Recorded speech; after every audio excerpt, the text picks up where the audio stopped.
Olá! No vídeo de hoje a gente conversa sobre 5 livros que, na minha opinião, deveriam ser mais conhecidos do que efetivamente são. Quem tá aqui no canal há mais tempo sabe que eu adoro espalhar a palavra de uns autores desconhecidos por aí. Falo muito de autores conhecidos também, Tolstói que o diga, não é? Mas é sempre uma alegria para mim poder expor a palavra daqueles que mereciam ser mais conhecidos, na minha opinião. E uma maneira que eu achei de reunir algumas dessas indicações aqui no canal foi esta série de vídeos chamada 5 livros que deveriam ser mais conhecidos, lembrando que isso é na minha opinião. E este é o terceiro vídeo que eu faço para essa série, ou seja, a gente já tem 2 aqui no canal, deixarei o link aqui no box de informações. E nessa série eu falo tanto de autores que são mais desconhecidos, mas também falo de autores que são mais conhecidos, mas que têm alguns livros que ficam mais obscuros na obra deles. Um exemplo é o Thomas Mann, com o seu O Eleito, que eu mostrei, se eu não me engano, no primeiro vídeo dessa série. O Eleito é um livro que por muito tempo ficou mais escondidinho ali na obra do Thomas Mann, mas agora eu tô vendo que tem bastante gente lendo, e é, aliás, um dos que eu mais recomendo para quem quer começar a ler Thomas Mann. Aliás, se você quiser saber por onde começar a ler Thomas Mann, eu tenho algumas sugestões, vou deixar o post no Instagram, aqui no box de informações também. E bom, vamos para as indicações de hoje, começando com literatura nacional. Eu lembro que quando eu me interessei por este livro aqui, eu fui pesquisar sobre ele e fiquei muito surpresa porque eu joguei aqui na busca do YouTube e eu achei apenas um vídeo falando sobre a obra desse autor, sobre um livro que é de autoria deste autor, que é Fernando Sabino. Este aqui é o seu Encontro Marcado, que eu li no ano passado, adorei e fiquei questionando por que não tem mais gente que lê este autor, porque que coisa maravilhosa. O que a gente tem aqui? Este é o romance de estreia do Fernando Sabino, que retrata a vida do jovem Eduardo Marciano, desde a sua infância até a sua maturidade. A gente vai acompanhando todos os percalços do Eduardo Marciano, seus sonhos, suas vontades, a relação dele com a família dele, com os amigos, etc. E eu lembro que uma coisa que também, outra coisa no caso que me surpreendeu muito quando eu fui pesquisar sobre esse livro é que eu li muitos comentários de gente falando que se identificava muito com o Eduardo Marciano, que conseguiu diversas vezes se enxergar neste livro aqui. Aliás, não à toa, aqui na orelha do livro tem escrito que este livro aqui foi um romance que marcou toda uma geração. E foi exatamente essa sensação que eu tive ao ler diversos comentários sobre essa obra. E a partir disso eu já fui ler o livro tentando responder a essa pergunta, né? Por que tanta gente se identifica com esse livro? E a resposta, na minha opinião, reside no fato de que o Fernando Sabino retrata a adolescência aqui de uma forma magistral. É impressionante como ele consegue passar muito bem para o leitor aquela sensação de incerteza, de dúvidas. A gente vê o protagonista se perdendo, aí depois se achando, para depois descobrir que ele só achou que estava se encontrando, mas na verdade ele tinha se perdido mais ainda. Retrata muito bem aquela pressão da sociedade para que a gente descubra logo o que a gente quer fazer, aquele anseio por experimentar coisas diversas, querer descobrir quem se é. A questão da identidade aqui é muitíssimo importante. E além disso, a gente tem aqui uma narrativa extremamente fluida. Eu li esse livro rapidinho porque é uma delícia. E muito disso se deve ao fato de que o livro tem muitos diálogos. Não sei se vocês vão conseguir ver essa página, mas é praticamente só diálogo que a gente tem aqui, o que torna a leitura bem mais fluida mesmo. Livro é uma delícia. Imediatamente após a leitura deste livro aqui, outros 2 livros do Sabino entraram para minha lista, que são O Menino no Espelho e O Grande Mentecapto. Inclusive, me perguntei por que eu não comprei nenhum deles para ler neste ano, mas já decidi que no ano que vem a gente definitivamente conversa sobre algum Fernando Sabino aqui no canal. E eu queria ler um trechinho aqui que eu acho tão bonito deste livro, só para vocês ficarem com um gostinho de ler Fernando Sabino. De tudo, ficaram 3 coisas: a certeza de que ele estava sempre começando, a certeza de que era preciso continuar e a certeza de que seria interrompido antes de terminar. Fazer da interrupção um caminho novo, fazer da queda um passo de dança, do medo uma escada, do sonho uma ponte, da procura um encontro. Lindo, não é? Agora eu quero falar de um livro sobre o qual eu acredito nunca ter falado aqui no canal, e é um livro que eu amo, que é esta joia aqui chamada Manuscritos Notáveis, do Christopher de Ramel. O Christopher de Ramel é um paleógrafo, que é o profissional que se dedica ao estudo e à análise de manuscritos antigos e medievais, e aqui ele mostra 12 dos manuscritos mais importantes da história. E só para vocês terem uma ideia do que a gente tem aqui a gente tem os Evangelhos de Santo Agostinho, Carmina Burana, o Codex Aminiatus, entre diversos outros. E o que é legal é que não só ele fala sobre esses manuscritos, então, por que eles foram tão importantes, por que eles foram produzidos, qual que era o contexto no qual eles foram produzidos, mas ele também fala sobre a conservação do manuscrito. Então, onde é que esse manuscrito está? Como é que ele chegou até ali? Qual que foi a trajetória que ele percorreu até chegar ali? Por onde ele passou? É um negócio sensacional, porque apesar do Christopher ser um erudito, uma das maiores autoridades no assunto, ele fala pra gente como se fosse um amigo, falando de uma paixão, sabe? Dá pra ver que ele é muito apaixonado pelo seu objeto de estudo. E a gente tem aqui os facsímiles dos manuscritos, e este livro é tão lindo. Certamente é dos livros mais bonitos da minha estante. Aliás, vocês queriam um vídeo desse tipo? Eu acabei de pensar nisso. Pode ser que eu faça. Deixem aí nos comentários. Mas vocês sabem, quem tá aqui há mais tempo, né? Sabe que eu não tenho dó de riscar meus livros, eu risco mesmo, mas este aqui é um livro que tá intacto, porque, ai meu Deus, eu não tive coragem. É muito lindo. Olha isso. Vou tentar mostrar algumas folhas aqui para vocês. A folha amarela também, a gramatura é uma delícia. Espero que vocês consigam ver, mas aqui a gente tem os livros dos Evangelhos de Santo Agostinho.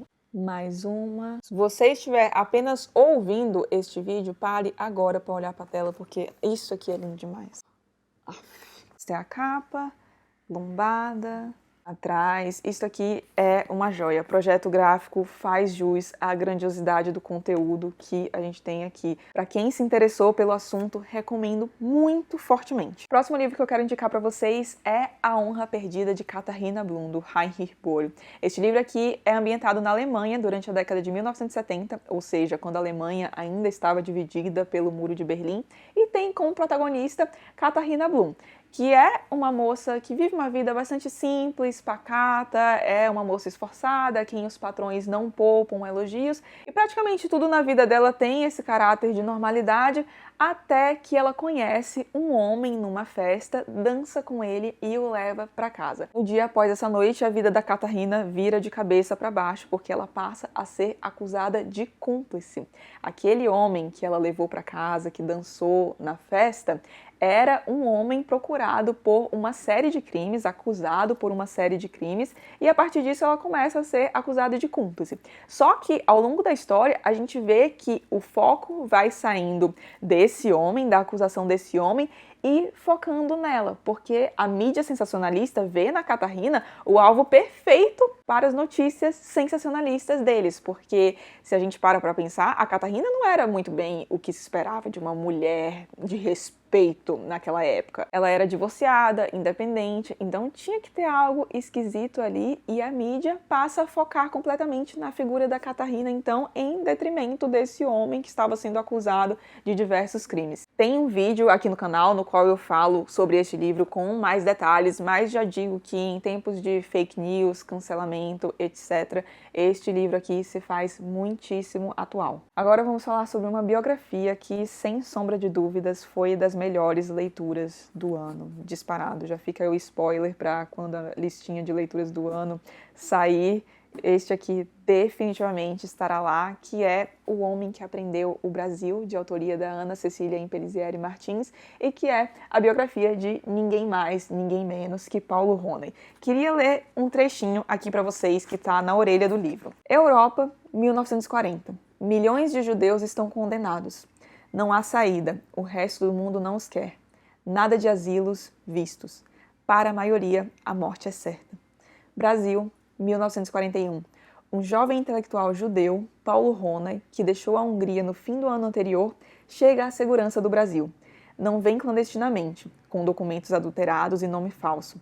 Vem com o impossível visto legalmente obtido. Como o conseguiu? A gente descobre a resposta para essa pergunta lendo esta coisa maravilhosa aqui, e descobrimos também a vida de Paulo Roney, A vida desse homem, juro, daria um filme. Se ninguém comprou os direitos aí da história do Paulo Ronay, sei lá como é que faz para conseguir essas coisas, estão perdendo muita coisa porque a história dele é digna de filme mesmo.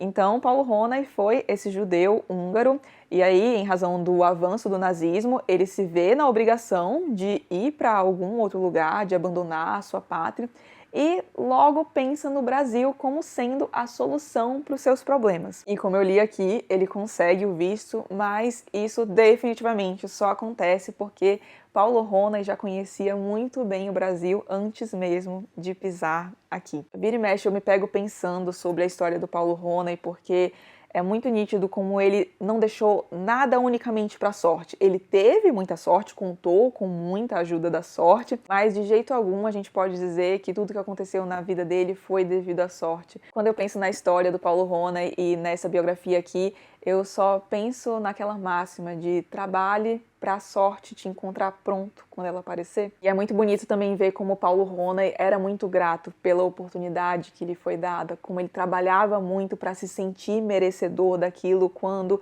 tantas pessoas do seu povo tiveram uma sorte tão diferente da sua.